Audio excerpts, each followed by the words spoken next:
मैंने आपसे पहली बार कहा ये बाबू मित्र सेन जी की धरती है, ये जो है राजबली यादव की धरती है, ये बाबर जी की धरती है, ये क्या नाम है रामदेव पटेल की धरती है, ये बाबू महादेव पटेल की धरती है, ये जयराम वर्मा जी की धरती है। यहाँ पे इन लोगों ने सामंतों को जड़ से उखाड़ने का काम किया था। अगर फैजाबाद अम्बेडकर नगर आज दिखाई पड़ रहा है, उन्हीं मनीषियों की देन है कि लोग जो है आज यहाँ पे अम्बेडकर नगर में आप बता दो कोई सामंत जिसको आप बाहुबली कहते तो हम तो समझ ही नहीं पाते बाहुबली को किस रूप में बाहुबली है, क्या करेगा बाहुबली है, कैसा बाहुबली होता है? गुंडा जो चोरी उचक्कई करता है, छिनैती करता है, कौन सा बाहुबली है? भाई सिंह उसके पहले जो है अयोध्या से चुनाव लड़े, उसके पहले जो है यही गोसाईगंज से क्या नाम अपना दल से चुनाव लड़े, 20-25 हजार वोट में सिमट के रह गए, तो पावर कहाँ चली गई थी? भारतीय जनता पार्टी में जो पिछड़े और दलित के नेता हैं वो जूते के नीचे हैं। ये एकदम अब दिखाई पड़ रहा है। अनुप्रिया के जो है हस्बैंड हैं, उनके हस्बैंड के भाई को पटक पटक मारा बीजेपी के लोगों ने, उनकी कहीं जो है एफआईआर तक नहीं हुई है। वर्मा विधायक था, उसको जो है बीजेपी लोगों ने जुतियाया लतियाया, कहीं नहीं सुना गया। साथियों नमस्कार, हमारी मौजूदगी इस समय गोसाईगंज विधानसभा के समदा बाजार में है। हमारे साथ बातचीत करने के लिए विजय बहादुर वर्मा जी हैं, जो राष्ट्रीय महासचिव हैं यूथ ब्रिगेड के। बहुत बहुत स्वागत है नेताजी। बहुत बहुत धन्यवाद आपके चैनल को। गोसाईगंज में आप वर्मा बिरादरी से भी हैं। वर्मा बिरादरी निर्णायक भूमिका में है और कहा जा रहा है कि अगर भारतीय जनता पार्टी यहाँ से किसी वर्मा को उतार दिया, या फिर अगर बात कर ली जाए अपना दल उस सहयोगी पार्टी है और तमाम कहा जाता है कि वर्मा लोग अपना दल के साथ जाते हैं, तो ऐसे में कहाँ यहाँ के पीडीए का फार्मूला फिट बैठ रहा है? अच्छा आप ये बताइए कि इसके पहले 22 का चुनाव उठाइए, 22 के चुनाव में आपका जो है टांडा विधानसभा से बीजेपी ने कैंडिडेट वर्मा के खिलाफ वर्मा दिया था, लेकिन समाजवादी जीता है। लोकसभा का चुनाव आपने देखा है, ठीक है ना? लोकसभा का चुनाव आपका अंबेडकर नगर, अयोध्या, इधर सुल्तानपुर, इधर बस्ती, सारी सीटें हम लोगों ने जीती। देखिए वर्मा एक कौम ऐसी कौम है जो डॉक्टर राम स्वरूप को मानने वाली है, जो महादेव वर्मा जी को मानने वाली है, जो जयराम वर्मा जी को मानने वाली है, जो डॉक्टर BR अम्बेडकर की विचारधारा से लैस है, समझ रहे हैं? तो ये बिरादरी, ये कौम निर्णायक इसलिए भी है ये शब्द, क्योंकि इन्होंने हमेशा जो है ये जो संकीर्ण विचारधारा थी, जो पाखंडवाद था, उसके खिलाफ लड़ना शुरू किया। ये पेरियार को समझने वाले लोग हैं, ये जो है बाबू जगदेव कुशवाहा को समझने वाले लोग हैं, ये जो है क्या नाम है ज्योतिबा राव फुले और अम्बेडकर के जो है वारिस को समझने वाले लोग हैं। इसलिए यहाँ किसी भी कैंडिडेट, वैसे भी आप समझ लो आज भी जितने भी OBC SC के लोग बीजेपी में हैं, मैं कहना चाहता हूँ इस बात को समझ रहे हैं, आज भी वर्मा विधायक था, उसको जो है बीजेपी लोगों ने जुतियाया लतियाया, कहीं नहीं सुना गया। आप बता दो मारा गया कि नहीं मारा गया?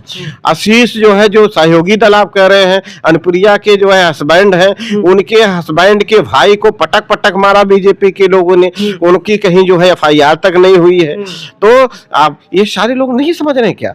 ये सिर्फ वर्मा का ही सवाल नहीं है, इस देश का जो अमन पसंद आदमी है, जो ये चाहता है देश तरक्की करे, जो चाहता है कि देश सम्राट अशोक के काल में जाए और ये सोने की चिड़िया के रूप में दिखाई पड़े, वो किसी भी जाति धर्म को मानने वाले लोग हैं, वो बीजेपी के चाल को समझ गए हैं और ये जानते हैं कि वो पुरानी व्यवस्था पे लाना चाहते हैं, जहां पे लोग चारपाई पे बैठने का अधिकार नहीं था, जहां पे लोगों को जीने का अधिकार नहीं था, जहां पे तालाब में पानी पीने का अधिकार नहीं था, जानवरों से भी बदतर जीने की जो है लोग मजबूर थे 3000 वर्षों से।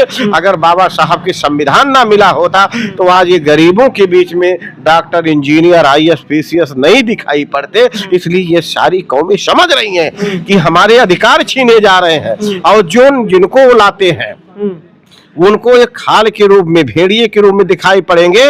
उनको दिखाएंगे कि भाई ये तुम्हारा नेता है लेकिन मेरा जूती के नीचे आदमी है, तुम्हारा नेता है लेकिन ये कहाँ रहेगा? मेरे पैर के नीचे मतलब रहेगा, जो भारतीय जनता पार्टी में जो पिछड़े और दलित के नेता हैं वो जूते के नीचे हैं। ये एकदम दिखाई पड़ रहा है। आज भी कहीं कहीं चले जाएं, थाने में चले जाएं, क्या नाम है, किसी अधिकारी के पास चले जाएं, डांट के भगा दिए जाते। किसी की हिम्मत नहीं पड़ती है कि अपने लोगों की पैरवी कर लिया जाए। थाने में आज ये कंडीशन बनी हुई है। पूरे उत्तर प्रदेश के थाने में हमारे राष्ट्रीय अध्यक्ष जी ने इस बात के लिए उन्होंने 100 नंबर दिया था, और इसलिए दिया था कि जब सामंतों के द्वारा गांव गुरबे में गरीबों को मारा पीटा जाता है तो वो थाने तक पहुंचने की उनकी पहुंचने की हैसियत नहीं होती है। लेकिन अगर उन्होंने कहा 100 नंबर पे डायल करेगा तो उस समय अगर किसी के साथ जो है अभद्रता हो रही, मारपीट हो रही है, 100 नंबर डायल होगा तो वहां जाके पुलिस पहुंचेगी और उसको बचाने का काम करेगी। लेकिन उसी 100 नंबर को नाम बदल के उसका जो है नंबर बदल दिया 112 नंबर करके, और आज वही लूट मचाए हुई है। वही जो है, और थाने में जो भी पक्ष जाता, पीड़ित भी जाता है और जो है पीड़ा पहुंचाने वाले भी जाते हैं, दोनों तरफ से पैसे लिए जाते हैं और काम कुछ भी नहीं हो रहा है। लेकिन यहाँ पर आपके राष्ट्रीय अध्यक्ष जी ने अति पिछड़े समाज से आने वाले चौधरी लौटा राम निषाद जी को प्रभारी और प्रत्याशी बनाया है। कहा जा रहा है कि निषाद वोट भी यहाँ पर बाहुल्य है और निर्णायक भूमिका में है। लेकिन यहाँ पर लगातार आप देखे होंगे कि संजय निषाद की निषाद पार्टी एक्टिव रही, जय निषाद का यहाँ पर बोलबाला देखने को मिलता है और यहाँ पर एक्टिव भी है। तो क्या निषाद पूरे तरीके से आपके साथ जुड़ पाएगा? अब आप जान लो कि लौटा राम जी का जो चरित्र है, माननीय लौटा राम जी, वो सिर्फ क्या नाम है, गोसाईगंज के नेता नहीं है। राष्ट्रीय अध्यक्ष जी ने अगर गोसाईगंज जैसी हिट सीट पे लौटा राम जी को भेजा है तो कोई दांव अगर लगाया है तो उनकी कोई खासियत तो दिखी होगी ना, खासियत दिखी होगी। और लौटा राम जी ने पूरी लाइफ जिंदगी भर त्याग किया है अपनी कम्युनिटी के पिछड़े और दलित अल्पसंख्यक के लिए, है, लाठी गाली गोली खाया है। तो इस समय आप देख लीजिए, आप आए होंगे, क्षेत्र के भ्रमण कर रहे होंगे, खास तौर पे निषाद समाज की जब आप बात करते हैं, निषाद समाज आज पूरी तौर पे ठगा महसूस कर रहा था जो है संजय निषाद के साथ। एक दौर था कि लोगों को लग रहा था कि संजय निषाद हमारे नेता है, हमारे जो है हमारे सुख दुखों में काम करेंगे। लेकिन संजय निषाद का जो बिहेवियर रहा, अभी यही अयोध्या में निषाद मंदिर था और बीजेपी के लोगों ने कब्जा कर लिया। संजय निषाद की हैसियत नहीं थी उस मंदिर को बचा ले जाए। तो आज जो है पूरे प्रदेश के नेता जो है माननीय लौटा राम जी हैं, और लौटा राम जी के आने के बाद यहाँ पे जो है जो विपक्ष के, आप कहिए सत्ता पक्ष के लोग थे, उनकी भी रूहें हिल रही हैं। उनको भी लग रहा है कि यार गलत हो गया, अब क्या होगा। तो पावर देखिए, पावर और रुतबे के आगे एक पैदल आदमी को उतारा है तो इसका खामियाजा तो नहीं भुगतना पड़ेगा यार। पैदल किसको कहते हैं? कौन कौन पावर होता है? पावर अब उनके पास गाड़ियों का काफिला है, अथाह पैसा है। सुन लीजिए, पावर में जो है माननीय हमारे विधायक हम लोगों ने बनाया, उनको विधायक बनाया था, आज हमारे साथ नहीं है।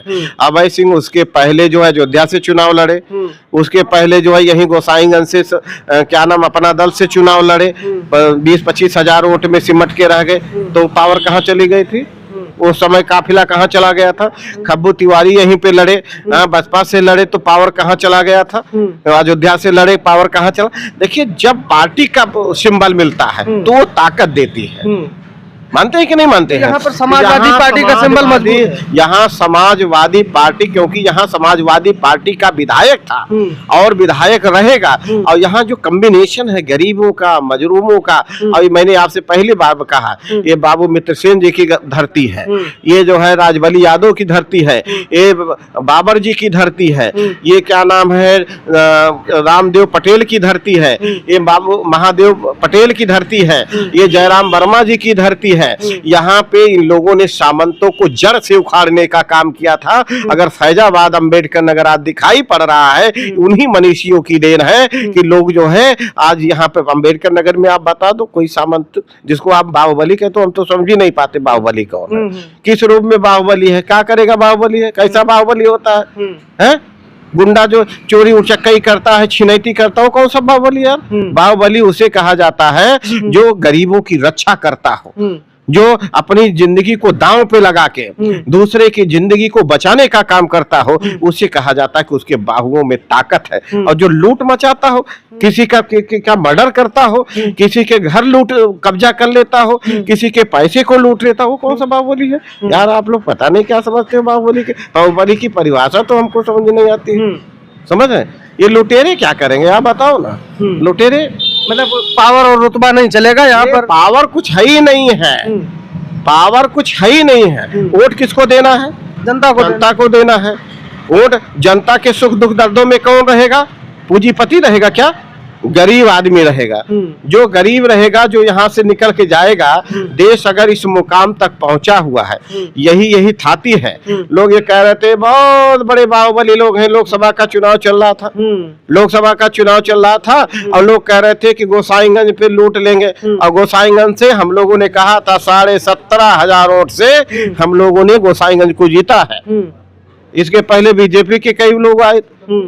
गोसाईगंज जो है पहली बार हम लोगों ने माननीय लालजी वर्मा जी के नेतृत्व में 17,500 वोटों से हम लोगों ने जीता है। और लालजी वर्मा जी के सामने भी जो लड़ रहा था, लोग कह रहे थे बहुत बड़ा पैसे वाला है, बहुत पूंजीपति लोग हैं, वो यहाँ कहाँ टिकेंगे। क्या हो गया है? आज दिखाई नहीं पड़ता है। दो बार उसको भी पिछली बार 19 में हम लोगों ने गठबंधन में सांसद बना दिया था।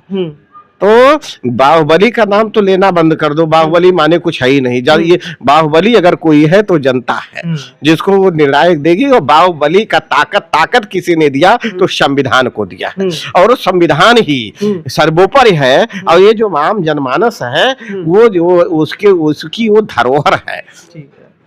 देखिए, हमारी बातचीत हो रही थी, हमारे साथ विजय कुमार वर्मा जी थे, जिनसे लंबी चर्चा हुई। और जो गोसाईगंज की स्थिति देखने में भी आ रही है और यहाँ का जो राजनीतिक पृष्ठभूमि रहा है, वो भी कहीं न कहीं इस बात का गवाह है कि यहाँ की जनता पीडीए के फार्मूले के साथ फिट बैठ रही है।